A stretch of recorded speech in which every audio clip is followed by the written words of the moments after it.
There are subtle hints in the city.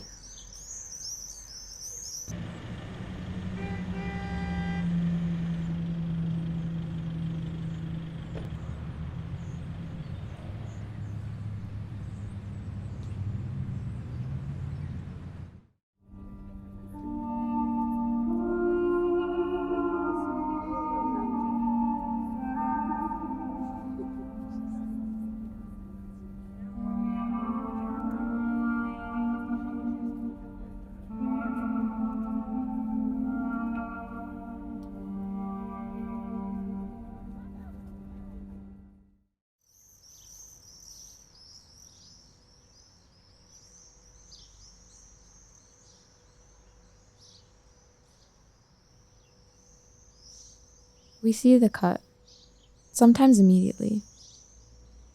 Other times, our notice is delayed. There is an initial shock, some efforts to patch it with something soothing or a band-aid. We see it heal. Eventually, we forget that the collagen had to make the blood clot. The cells had to divide, after which the clot was no longer needed and fell off. The scars, another cut, or the nerves permanently damaged, force some to remember the collagen, the cells, and the clot. Sometimes we simply cannot forget the subtle hints in the city. Where do we go from here? Why can't we move on from here?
The war in general, of course, it's a disaster, and it disrupts all the normal life. People are dying, civilians, soldiers. There is a shift of priorities, of course, during the wartime and afterwards, because you have a lot of wounded people, you have a lot of victims. So it changes the life. You don't know how unprepared you are until you come to that situation. Something as simple as knowing how to evacuate. So there was no need to learn any of that. There was no need to, at least for us here in Yerevan. I'm sure in Stepanakert it's different because those buildings are built with bunkers and things like that, right? But at one point they were like, okay, people in Yerevan also need to prepare their bags just in case there's an attack or whatever it is. And that created massive panic in my household, at least, too. You know what I mean? People are like, oh my God, what goes in my bag? What do I need to do? How do I evacuate? What's my nearest shelter or whatever I could go to be protected or whatnot? Something as simple as understanding like first aid. Like no one knew how to provide first aid. Like we all had to go, most of us had to go through like first aid trainings or whatever, just in case we needed to do so. Or like those bandages or whatever that we were creating. There was like a lack of infrastructure here that could support a nation at war.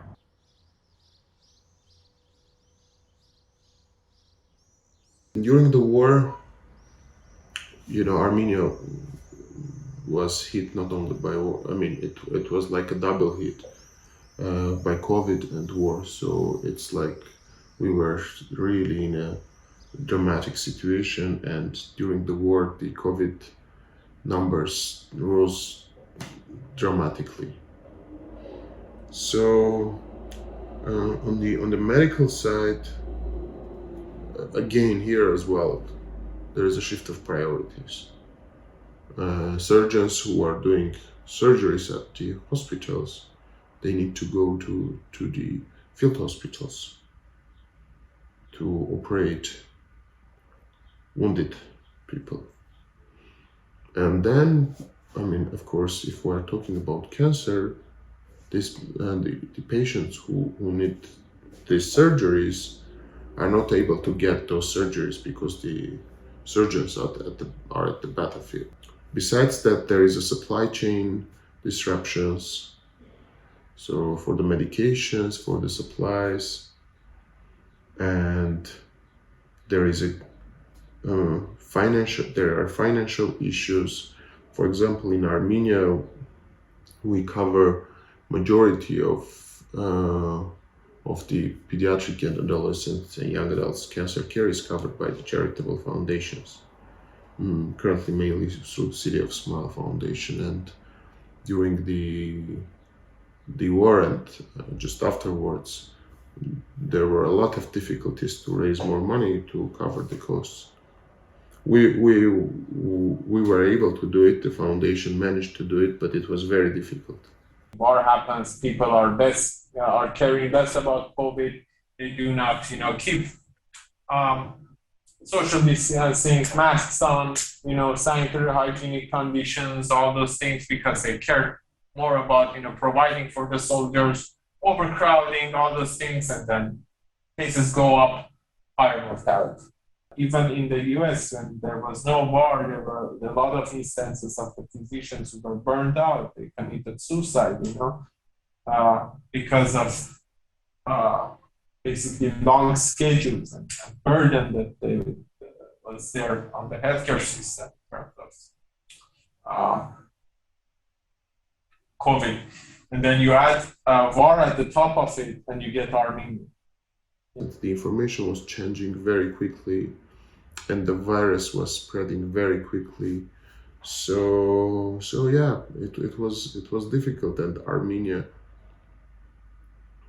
numbers were high, and we had, besides the isolation, besides the staff shortages, besides the delays of treatment, we had these disruptions in the supplies, the basic ones: masks, protective wearing, then chemo drugs, supportive care medications. We lost some staff members, and due to the virus, we had this delays in the treatment and diagnosis, and of course, it's gonna affect the outcomes. We'll see it later on.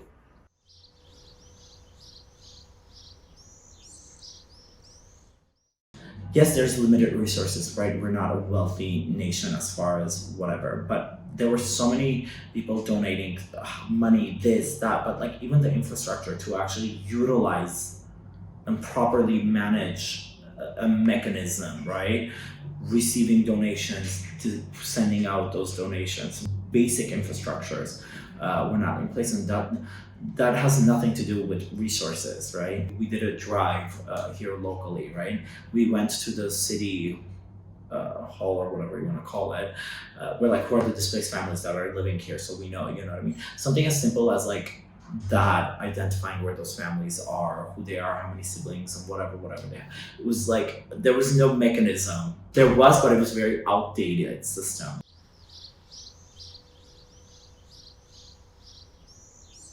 Everyone is, first of all, impacted by the war, right? So when we're talking about the population, it's kind of like in how much so, right? So people that lost a family member are directly impacted by the war, and for those of us who didn't lose a family member but indirectly were impacted. We started this organization to help soldiers, to help people that went to war, and because of that, we came back with a lot of mental health trauma.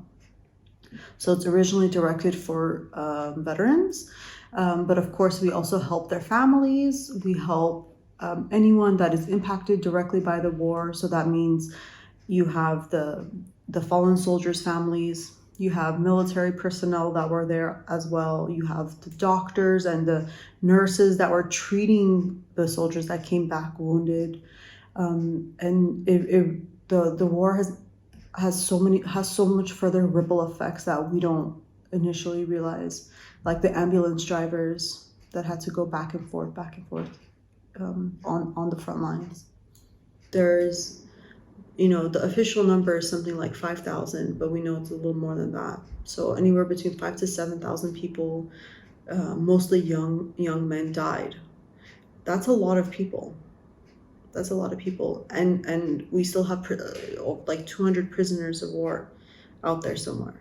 And so of these numbers, most people were able to find the bodies of their children, or in some way were able to know that their child for sure died. You still have a large portion of that number of parents that never received any confirmation if their child died or not, because their bodies were never able to be found, because DNA testing was not available to that particular person, for so many other reasons. So that creates having your child die is one thing, and then still missing their body is another thing. There's a lot of complex trauma around that. How your child died, when your child died, at what point of the war did they die? There's all of these different variables, even in that population of parents who lost their children.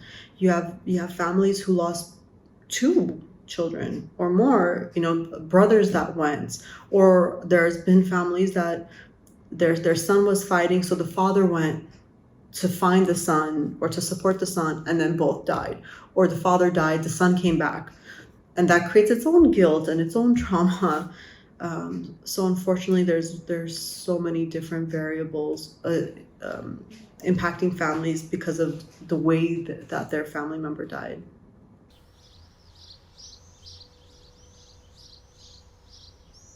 In those border regions that I've worked in Armenia, there were no facilities. I worked with kindergartens. Kids were receiving a very poor diet at the beginning of the program. The schools building conditions were disastrous. The kindergartens building conditions were disastrous. The health facilities were, and then most importantly, there were security issues, because some of these communities in border regions in northeastern Armenia were under constant shelling from Azerbaijan at that time. So, there were days that they were basically bullets on the kindergarten. They were shelling the kindergartens. So there were both security issues and lack of facilities and lack of economic development in those regions, and that's understandable because a lot of investments are not done there because it's a conflict area, that there's a high risk for a lot of investors.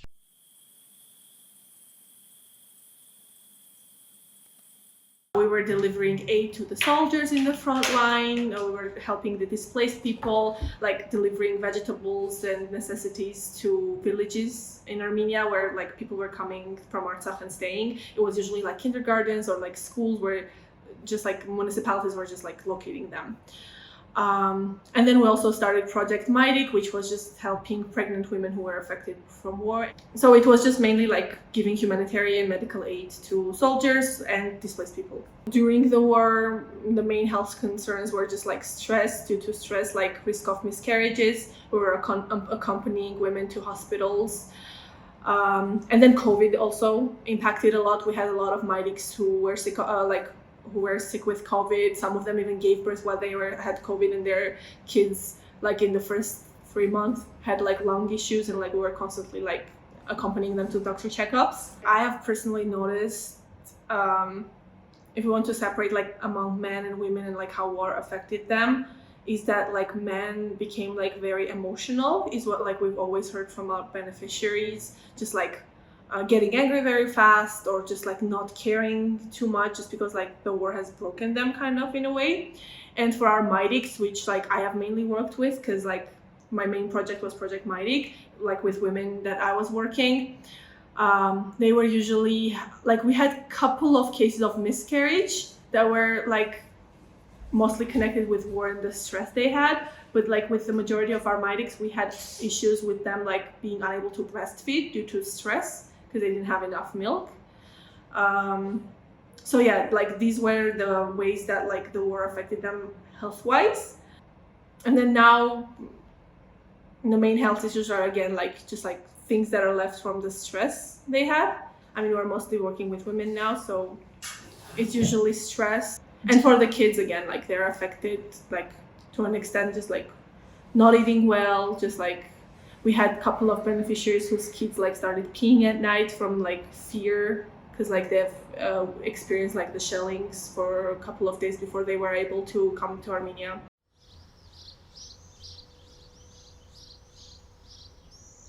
Considering that our population is people directly impacted by war, it's a lot of people that have PTSD symptoms. So most of the population that approaches us are the young men that fought in the war. And now we are in July 22, so it's been over a year and a half, and there are still people that come to us that say, I haven't slept. My life has stopped. I can't work. I can't go to school. I can't do anything. I can't sleep. I can't do anything. Still today.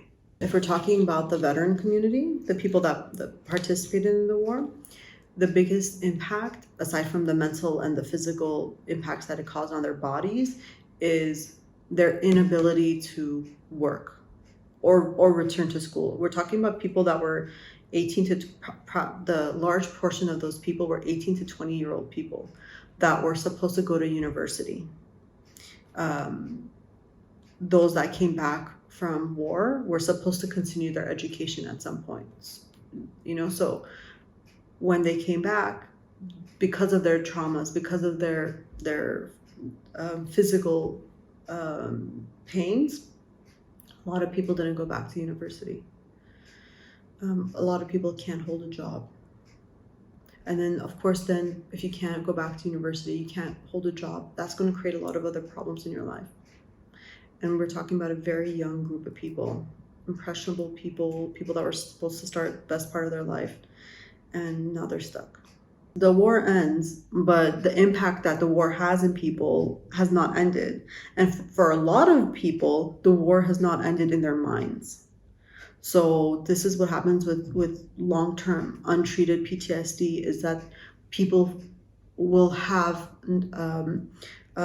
night terrors. They'll have moments where they feel like they're at war. And so what happens to these people is they start attacking people around them. They start attacking their family members because they feel like they're still at war, because their mind is there. The long-term effects, it's going to be terrible.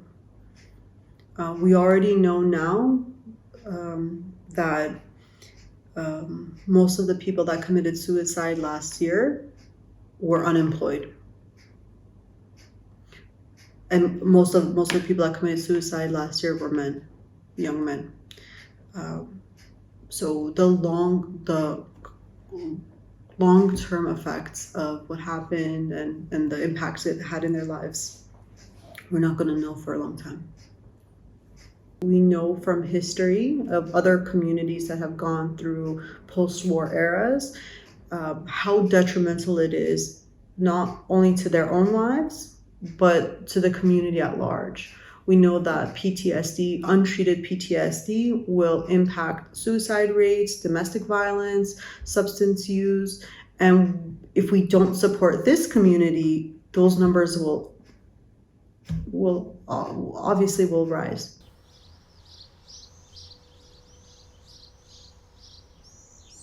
Of course, during the war, we see a lot of displaced people.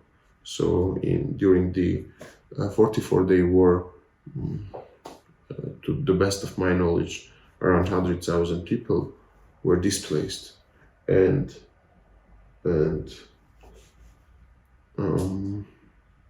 again the same problems, but more serious one, because people leave their houses, live their normal lifestyle, live their health records at the local hospitals, and they just come here. And you may imagine patients with cancer who are displaced.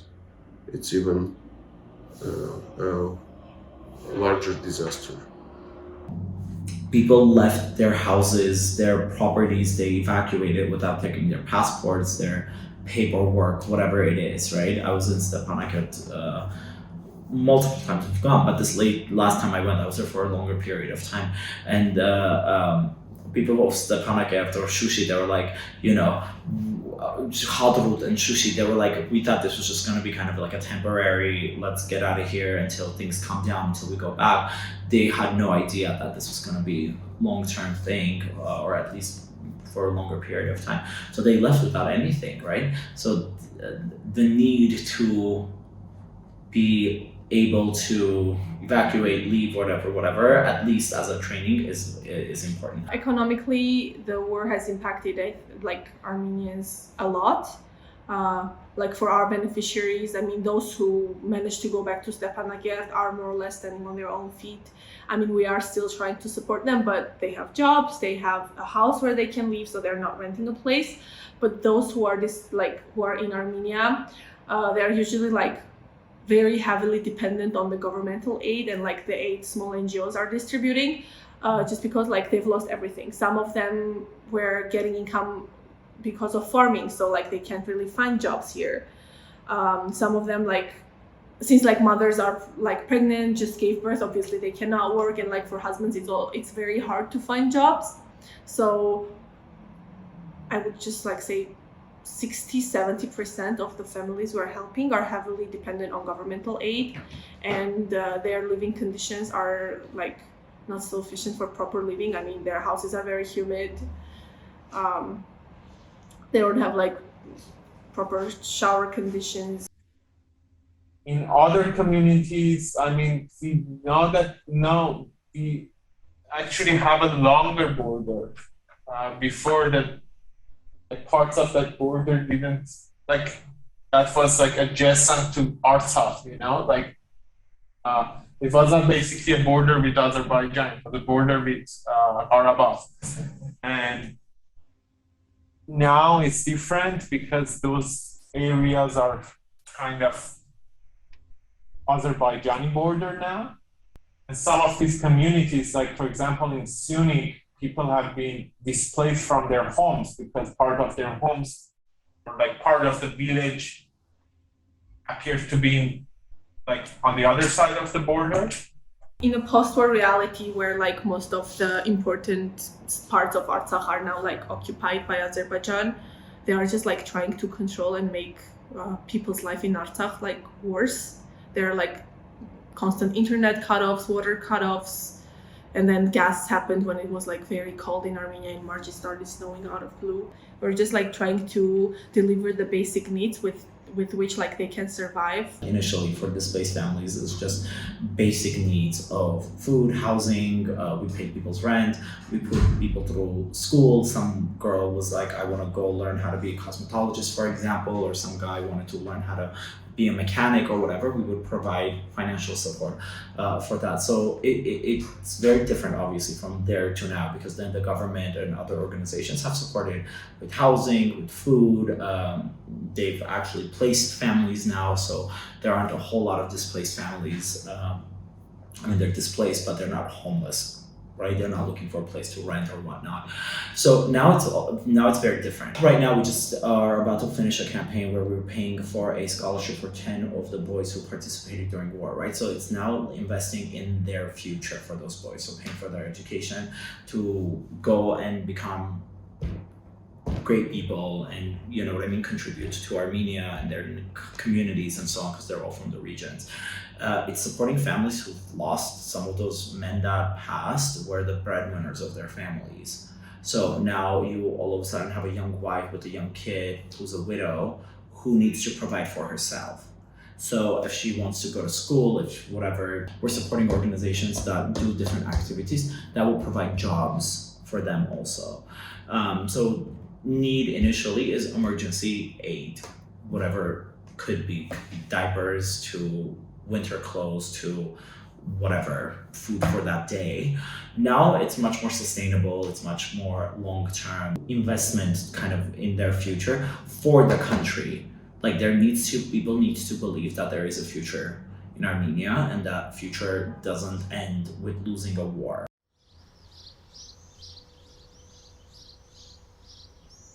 There's so much stress and anxiety, depression, already as a community. There was already that, we have intergenerational trauma is a big thing that Armenian people deal with. So you've had a series of large traumatic events that have impacted a whole culture, a whole country. So back-to-back events, starting from the genocide to Soviet takeover to Soviets leaving to financial, economic problems because of that, constant changes in government. All of these huge things, these large things that have impacted a very small country, and then you have a war. You had a war in the 90s and another war in 2016, and then now another one in 2020. So just back-to-back trauma, and that leaves a lot of lasting problems. So before we could,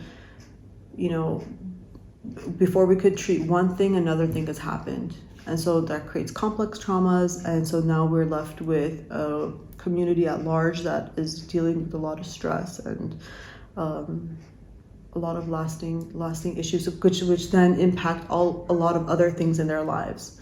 So we know that poor mental health impacts our physical health, which then is going to impact the quality of our life. That means our ability to sustain jobs, our ability to have healthy families, so many layers. As far back as I can remember, I remember knowing of the Armenian genocide. I learned the stories of how my family fled, the cause of which I am an Armenian American today. These stories taught me to never forget the culture that is a part of who I am. Why do we need to support Armenia? Why do we need to support our communities who've been impacted by war? Is just simply to ensure that because right now, for so many years, post-independence, we've taken a lot of steps forward, but this one took us many steps backwards, right? So right now, we're in the negative. We got to get back to zero to start building on that. So it's important for me to kind of invest in these communities and support these communities to help us to get to that zero ground in order for us to build the kind of vision and the dream that we have for this country. Why Armenia? Why is it important? It's because if we don't see the potential, and if we don't invest in this country, there's nothing left. Just an identity without a nation. And this nation this physical space is what makes us Armenian. It gives us an identity, something to connect to. It gives us a homeland to be connected to. It doesn't matter where we have more Armenians living abroad, but there is always this idea of that there's home to go back to, right? So if this home no longer exists, we're just American, but of Armenian origins. And that dies out generation after generation, right? So if we really truly want to survive as a nation, as people, this homeland is all we've got. So protecting it is very important. And the people that live in this homeland, right? So it's people who went through war, it's people who saw the first war, it's generations that will come, who will live through the traumas, which we did, right? So like the trauma that our parents felt or experienced or whatever was passed down to us, and it will be passed down to the next generation. But again, like if we're talking about peace, right? Ultimately, like we're always talking about peace. But where, how do you build peace?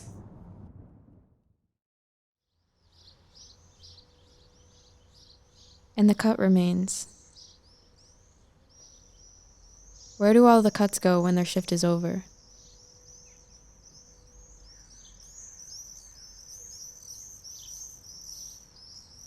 Where do we go from here?